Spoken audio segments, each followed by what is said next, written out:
everybody? Welcome to another episode of Coach Talk. So I got the pleasure and privilege of interviewing one of my fellow coaches in Bolivar High School, Mr. Nathan Rothdiener. What's up, Coach?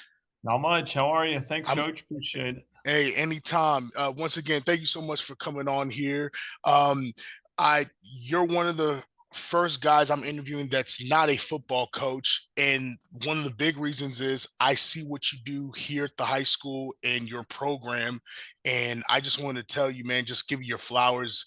Your your impact on both boys and girls here, it's tremendous. You've been doing it for a long time, so as a coach who has never coached with you but sees what you do with your student athletes and in the community, man, just thank you so much.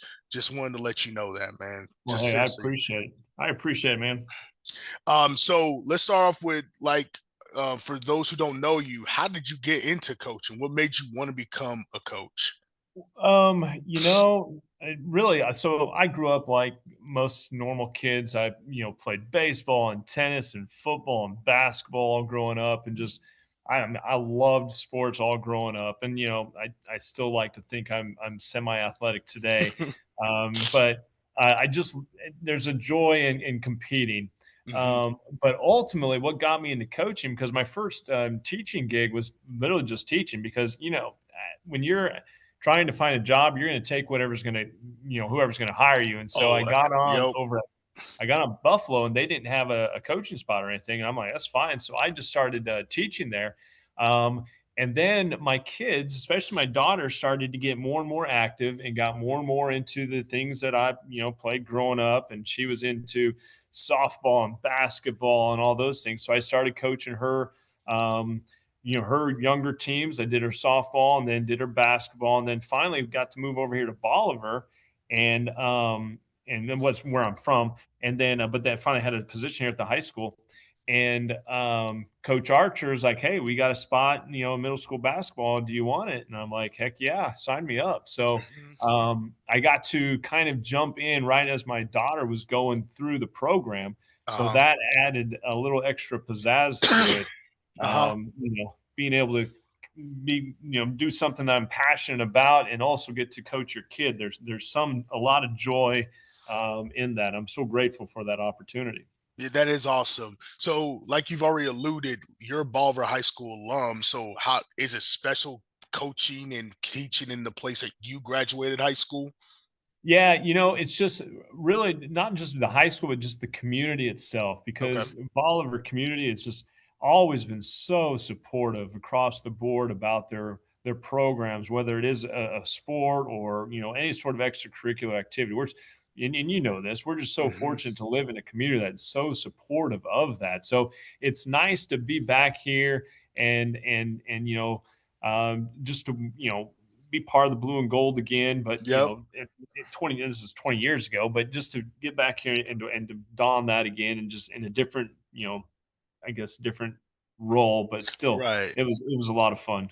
So then, coach, you've been doing this for over 2 decades. So, what still motivates you to teach and coach? Honestly, and it sounds so cliche, but especially right now, it's the kids.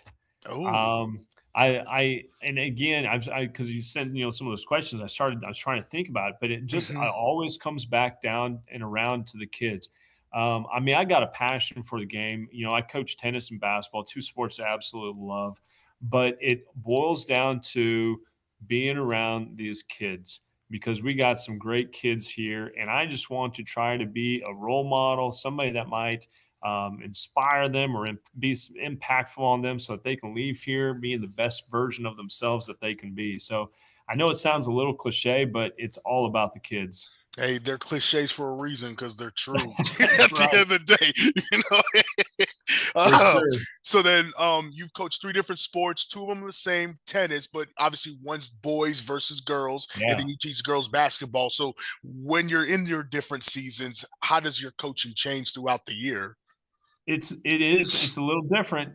Tennis is such a unique sport, and I honestly think, and some of the best athletes play tennis. I mean, you just look at what especially those pros are doing for Uh-huh. 4 or 5 hours at a time. It's just incredible. It's crazy. But there is a distinct, difference between when you're coaching girls tennis and when you're coaching boys tennis. And tennis in general is I love that we have the team aspect of it, but there is an Hmm. individual side of it, and so you have a lot of eyes are just on you. So there's no hiding. It's you versus your opponent out there, and there's a lot of things that could go wrong, whether it's weather conditions, whether it's maybe it's the crowd, maybe it's your opponent makes a bad call, maybe your opponent's better, maybe you're not playing well, and so there's a lot of mental toughness that you really have to kind of prepare yourself for playing in tennis specifically. And I Hmm. think that's true for all sports, but really tennis. But the biggest difference when it comes to like the girls' tennis season and the boys' tennis season is really just kind of about the connection you make with the players. I read Okay. this quote, kind of, it was a quote or a journal article or something several years ago, but it talks about the difference between boys and girls. And when something along the line of like, boys need to play well to feel good, Okay. whereas girls need to feel good to play well. And when I read that, I was Okay. like, that there's a lot of truth to that. Yeah. And then I started to reflect on my coaching style between the two, and it's like it actually reflects that. Hmm. Even to this day, I try to make sure that the guys are in the best possible way to where they can succeed, so that they feel good about themselves and feel good about the teams. Whereas the girls, I try to build them up more prior to playing so Hmm. that they feel good, so that when they go out there, they can compete at their highest level. And again, I didn't really realize I did that until I read that quote, and I was like, that actually makes a lot of sense.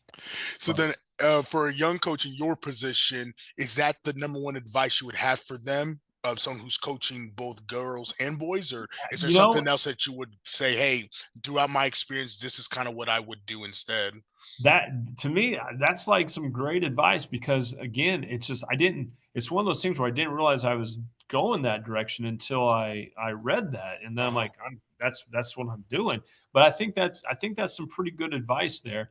Um, just because there is that distinct difference between the two. And Yeah. it's kind of it's fun because there's so and I get to ask this all the time. I get the kids on both teams like, hey, are we your favorite team? Or hey, you like us better, don't you? I'm like, no, Right.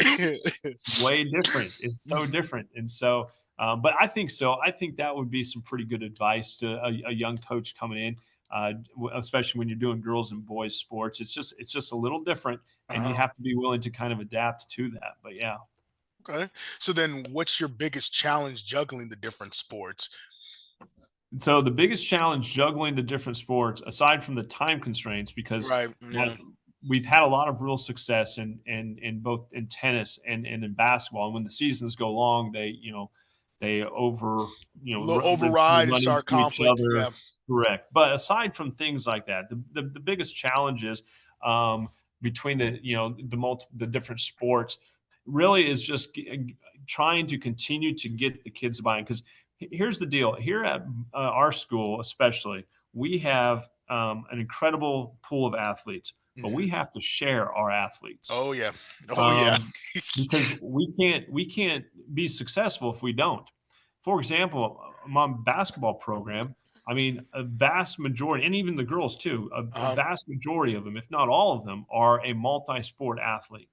So I want my kids to be playing tennis all the time because Right. that's going to be beneficial to me and my program. But at the same time, I'm like, no, this is all about the kids. And Uh-huh. so I want them to have the best high school experience possible. And so I encourage them to do other sports because that's going to create the best athlete possible.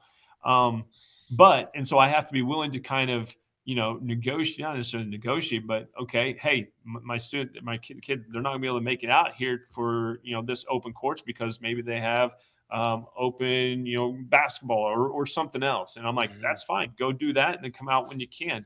I'm just fortunate to have them out there, so I think kind of with our school size and what the athletes we deal with, I think that's kind of one of the biggest challenges is just trying to make sure that we share those athletes accordingly. I don't know if that Okay. makes sense, but No, it does. It does. Obviously, as a football coach, football's a little different because there's not a whole lot of places we're going to have kids play football outside of the school area. But right, just in terms of like, hey, coach, I've open courted for basketball, or hey, open mats for wrestling, or hey, correct. fields taking over for baseball. So let's go ahead. So I feel your pain.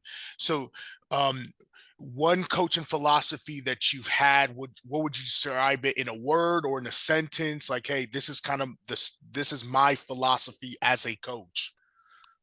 So my biggest philosophy, the biggest thing that I kind of want to like gear my coaching style, I guess you can do, is all about respect. Um, and I think it goes kind of both ways. I want them to respect me, but I'm also going to respect them. Hmm. And so I think that's kind of to me that would be the one thing that I would sum that up into. Okay. Did that change over the years, like when you Well, first started versus to now? I think early on in my coaching and even my teaching year, I was probably more about the kids, um, maybe a dedication or really buying into my program, if that makes sense. It does. But I think so. I think it has changed a little bit over the course of the years, and more so about kind of just being respectful. But I think that's also a kind of a tribute to society and how we've Uh-huh. changed in society, and we're kind of losing that respect. And so I really want to kind of teach that more as, hey, we need to be respectful to our opponents, to each other, to the coaches, to our facilities, to everything, because it just goes such a long ways. And I hope they can carry that with them on past these walls here. Okay. All right. So then with your program, do you value the effort that an athlete gives more, or the execution, or just the results? Hey, I don't Yeah. really care how you do it as long as we get the job done at the end of the day. It's a great question. And tennis. So tennis, I love tennis again. There's because it's so unique. I've had tennis players who I had a player last year who kind of referenced it this way: like you're watching somebody and be like, "Oh man, they passed the eye candy test because they look really good when they're Uh-huh. out there hitting, but when they get into the game, they don't look as good." And so I've had tennis players who are very, very successful. In fact, I had a number one on the girls' side several years ago who won a whole lot of games Hmm. and matches just by getting the ball back. Right. I'm gonna let them make the mistake. And Ooh. then I've had other players who hey, we're hitting the ball hard and got a lot of topspin and everything looks great. And so it varies. I am more concerned about them being the best versions of themselves that they can be. And Okay. so whatever that looks like. If that is, I'm going to just pound the ball back, then let's do it. But let's do it and let's go all out at it. Okay. Let's put forth that effort and let's be committed to that. Or if I'm just going to be, hey, I'm going to be a backboard and I'm going to get the ball back and let them make a mistake. Great. Let's do it. Let's Hmm. go all out with that effort and let's do it that way 100%. Okay, all right. So then you formerly won the master teacher here at Bolivar High School a couple years ago. So Yeah. then obviously you are one of the teachers who I look up to for my profession. And since you've done a lot of good things on the teaching side, how has your teaching improved your coaching, but then also your coaching improved your teaching? Yeah, and that's a great question. And you know this as well as I do. Coaches are a lot of times, and I'm a little biased here, are a lot of times your best teachers Mm, because you're teaching a multitude of different things. Not only are you teaching in the classroom, which is a hmm. different setting, but then you're also teaching out on the field or the court or the wherever. And so you got a lot of versatility because you're teaching way different styles, and so Hmm. you got to kind of like mold to the people and the people around you. Um, so I what was the question? Was that the question? No, coach, that was great. Like, hey, your coaching affected your teaching in this way, Yes, then your that's right. teaching affected your coaching this. No, yeah. So yeah, but they go hand in hand, and so you'll Uh-huh. find my style in the classroom is similar to what I do out on the court or in there. It's just on the court it might get a little more intense sometimes. I mean, I'm Hmm. pretty passionate about teaching about World War II, but you're not going to see me get all up in arms or anything, like you might on the court. But so yeah, my styles are very similar both in the classroom and you just got to be able to kind of mold with the kids that you got.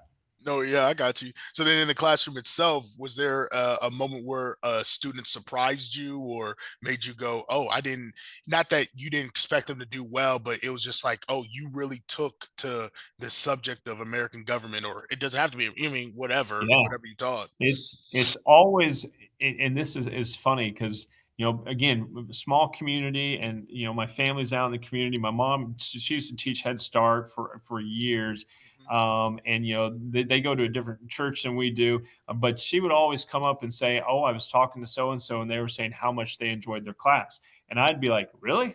They didn't say two words in my class." So those kind of things always kind of surprise me, but always make me like happy because I'm like, I'm Yeah. trying to plant seeds in here so that they can, take these and grow and become like I said, the best version of themselves. But a lot of times you don't see that. Right. You don't see what's going to happen. And so when my mom or dad or somebody says, "Hey, I was talking to so and so, and then they really enjoyed your class," I'm like, "Oh, that's a blessing," because I had no idea. So Okay. those always kind of surprise me sometimes when you hear those kind of stories. What about an athlete? An athlete, it may not have been your best athlete, but someone who went, oh my goodness, you really improved from the start of this season to the end, or Yeah. whatever. So I'm gonna throw some. I got two that, and Mhm. I'm gonna throw their names out there. Um, Cy Douglas, Oh when my yeah, son, yeah. I remember Cy. Yep, yep. Cy, he talk about he did not want to play tennis. Uh-huh. Okay, all the way growing up, his dad played tennis, and I played with his dad in high school. His dad was phenomenal, and but his sister played tennis, and Uh-huh. so he was like, hey, tennis is not necessarily for me. It's my sister's thing. I don't want to do it. But then, so he decided his freshman year he was going to go ahead and come out for tennis, and he was like right in the middle of the pack. I think it was like Mhm. 14, 15, somewhere right in there on our ladder, and he fell in love with it. And of Oh. course, his mom and dad are like, "We tried to get you to start this early. Why didn't you start this early?" But he fell in love with it. And so he went from number 14 on the ladder to the next year, he was my number one. Oh, And wow. that is all just pure. I love this game and I'm going to give it my best. And he did so. And it's pretty remarkable. Really, really Wow. remarkable. On the girls' side, we always get impressed with several of the athletes. Emma Goodman was really Oh, impressive to me too because she's one who never picked up a racket till her freshman year, oh. and then comes out and is like right there on the border of varsity at the end of her freshman year, and then next thing you know, just like Cy, she's at the top of the line or near the top, and just doing her best and loving the game and just can't get enough. And it's just Mhm. it's fun to see those success stories, largely due to the fact that they just fall in love with the game. Yeah. That's awesome. That is fantastic. And so kind of on a little Debbie Downer moment, but what was the toughest loss you experienced as a coach? So a lot of highs, but Yeah, we've the highs had aren't forever. So right. We've had a lot of highs both in tennis and in basketball. Some uh-huh. really good ones. The toughest the toughest on the tennis side. I've had a couple. Team wise, on the tennis side, was a few years ago. I think 5 or 6 years ago, we were playing Warrensburg in the state championship, and it basically came down to one match, and my Uh-huh. player won. You play best 2 out of 3 sets, Mhm. and he won the first set 6-0. And so I'm like, oh my gosh, we might actually get this. Right. And then he lost the third or second set 4-6. Well, then when that happens, you get to that third set, and they do the third set as it's a 10-point tiebreak. It's the third set, basically how they played out. But Uh-huh. both get super tight, and my guy ended up losing. But that one kind of stings a little bit because you're just You're right there. there. Yeah. And then I've had a couple of individuals at the state tournaments. Kyle Polk and Lathan Martin playing in the state championship Yep. versus Warrensburg. I mean, this is for a state championship, and we were up 4-2 in the second. We'd won the first set. They were at 4-2 in the second, and Kyle's been nails all along, and he missed this overhead. It was a tough overhead, but he missed Mhm. it, And then so it goes from 4-2 to 4-3. And then we had a call overturned, and then just kind of our wheels fell off and the momentum Oh. swing to the other side. And we've not had a state championship win there. And then Sophia Smashy and Emma Goodman lost a tough one their junior year in doubles. That still kind of haunts me as well because they were playing the eventual state winners, and Oh. they won the first set, and they were up the second set, and again just that momentum swung the other direction. They lose the Mhm. second set and then lost in a tiebreak. Those were pretty hard, hard to swallow, especially when you see that team that you should have beat or Yeah. had on the ropes goes on to win the whole thing. Right. It's like, Oh, oh, that stings a little goodness. bit. So Um, that so then lift your spirits up. One rewarding slash your one of your favorite memories coaching the boys, and then same thing for the girls. One of my favorite, most rewarding moments coaching the boys. Um, so this is actually probably goes back maybe to when I was there's one when I was an assistant Hmm. um, that I still remember, and it was a district championship, and we hadn't won a district title in forever, and we were playing Warrensburg again. It's a different Warrensburg team, and it was one of those ones where everybody's on edge. It comes down to the very last match, so it's tied 4-4. The last match is on. It's getting dark out. All those that you see. And then our guy ended up winning, and our team just stormed the court. I mean, it was incredible. I mean, there's a dog pile in the middle of the court. It was a lot of fun. Oh man.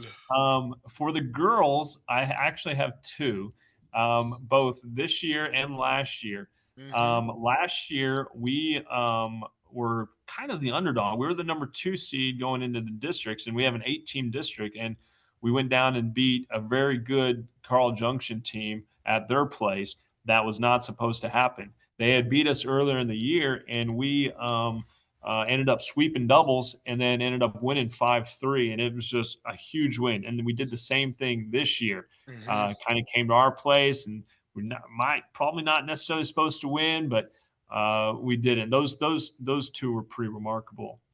Okay. So That's awesome. Yeah, I remember that one because that was one of those where it's like, oh, they pulled it off. Hey, yeah, we pulled it off. hey! That's exactly right. That's exactly right. Hey, going back to on the basketball side, one of the ones that really sticks out is like kind of one that really hurt was um, in 2016. We won districts, and we Mhm. went down up to Clinton and where districts were at, and our girls went 20 for 20 from the free throw line to get the win. It was Right. incredible. And then we turn around in that sectional match, and we're up 3 with about a minute to go, and we're Mhm. shooting a 1-and-1. And the girl who had gone 10 for 10 on the line from before, missed the 1-and-1 to really put us up 2 possessions. And Yeah. we end up losing that game in overtime. And basketball wise, that one was the toughest loss that I have. Man. That was a tough one, but Yeah. they're there Man. for a reason to teach you Mm. lessons, man. Yeah. I want to shift gears to the NFL and you being a big time Broncos fan. Now, Yeah. Mike, when I first met you and I heard that, I was like, but aren't you from Bolivar? So how did you become a Broncos fan? You're literally in Chiefs So territory, enemy yeah, territory so for I was born in Denver, Colorado. Okay, okay. So See, I yeah, didn't know that. so I lived there for 5 years. I was young, and so but we would so when my family moved down to this area, we would always grew up, and our vacations were always to go back to visit relatives in Colorado. So Uh-huh. every year we'd go back visit grandma and grandpa in Colorado and stuff. So I just grew up a huge Broncos fan. Love the Broncos. Okay.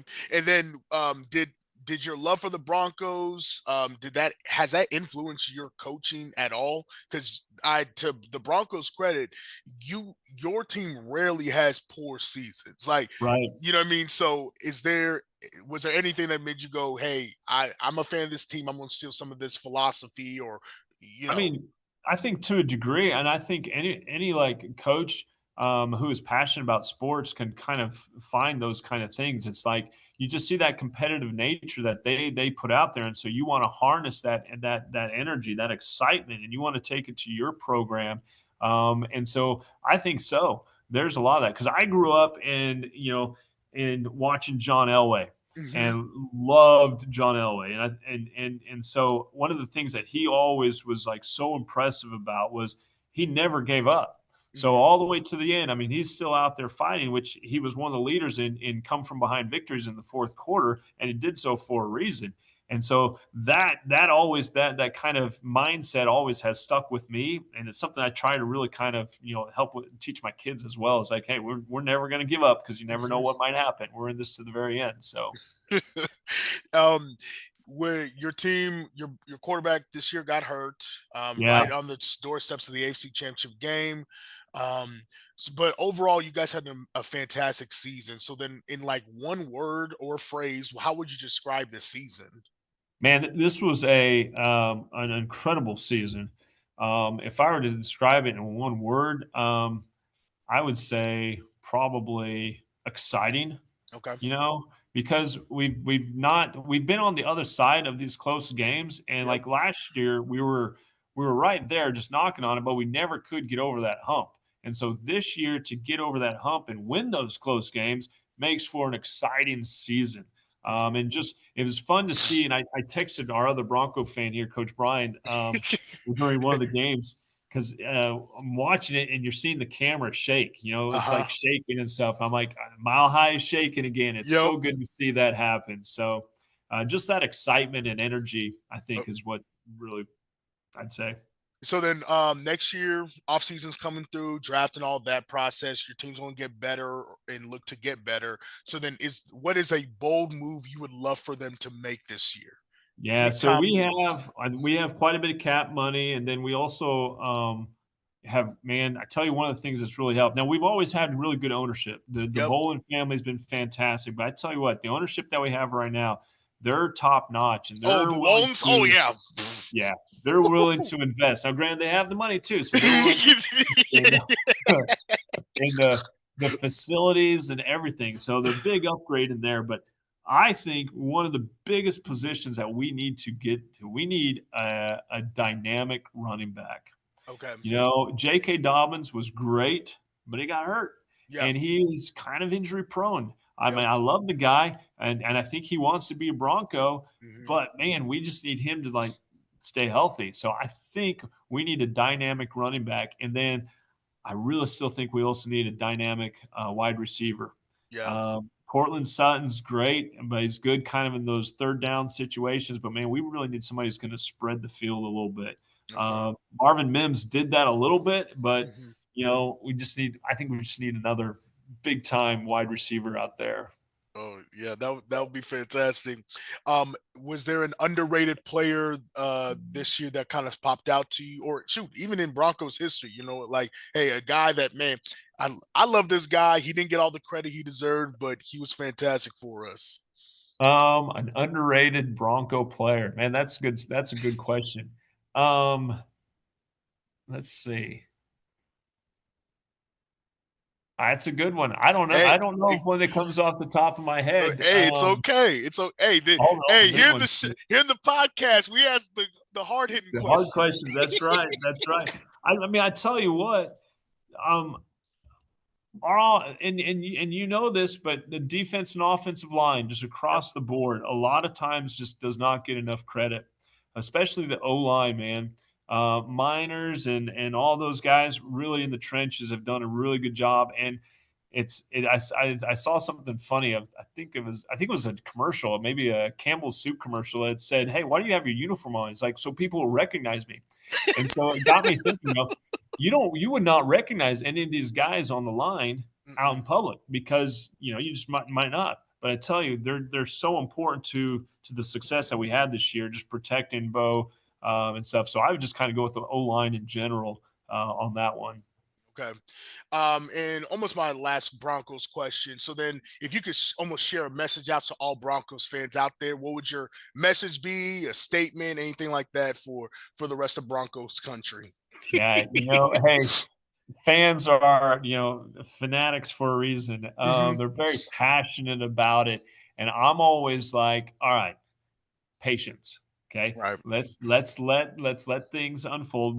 We've been so successful the last, well, up until the last several years, but in prior to that, we've been so successful. So when we had some down years, we wanted that instant success again. Hmm. Well, that doesn't happen, and you got to have patience with the rebuilding process and everything. So I think that would probably be is like, hey, patience. Now, as we're going forward, we could be a little more impatient because we should be heading in the right direction. But that was always one thing I was always about. People were jumping on, and, on those little chats and like yelling at the coach needs to be fired and this needs to Right, right, happen. right. Like, listen, they made a mistake. It's going to happen. Let's just be a little forgiving and have some patience with them. I just remembered one more Yeah, question. fire away. What is a all-time Bronco you would love to add to this roster right now? You could teleport them from whatever if they Ooh. wore Broncos uniform, you transport them here to the year 2026. Who would you pick? You got to go Shannon Sharp. Man, Oh you got to go Shannon yes. Sharp because we need a tight end, and there's not a better tight end than Mm-mm. Shannon Sharp. Not only for his abilities, the dude could run, and I mean, he really changed the game and the Yep. tight end position, in my opinion, just because he was able to really stretch the field. Uh-huh. But the dude was also one of the best trash talkers out Oh there. yeah. So he's Oh like yeah. somebody that you really want on your team that you probably hated playing against. Uh-huh. But man, if we had the Shannon Sharp on our team right now, that would definitely take us to that next level. Okay. All right. Little shifting back.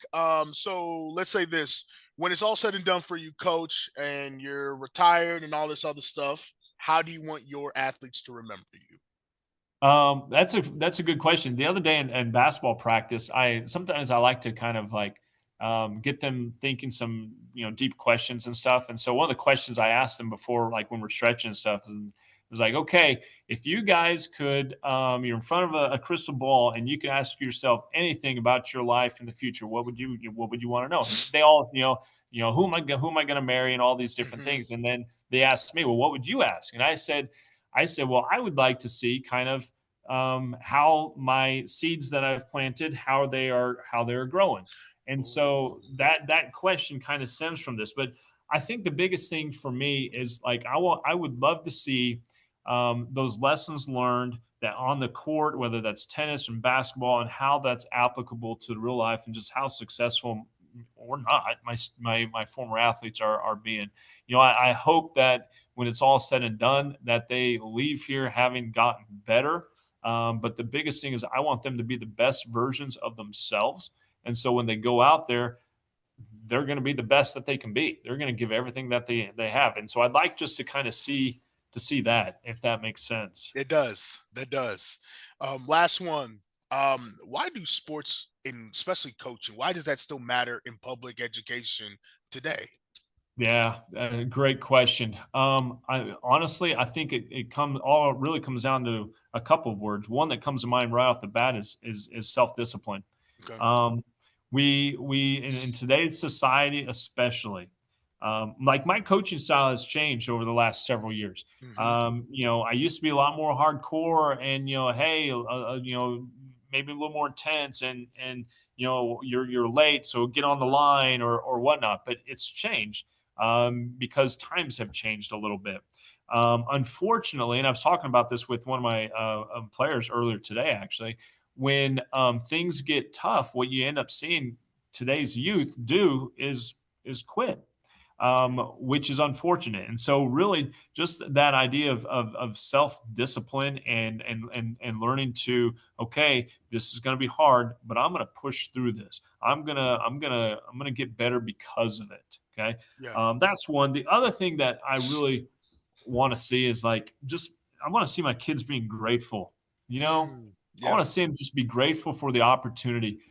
We tend to so often be like, okay, I can't wait until spring break. I can't wait until this happens. And before you know it, you've just wished your high school experience away. And so Right. it's like, no, we need to live in the moment and be grateful for these opportunities that we have. Be grateful to be out there. And then while you're out there, just cherish this opportunity, cherish this. And then when things go bad or when things go good, learn from it.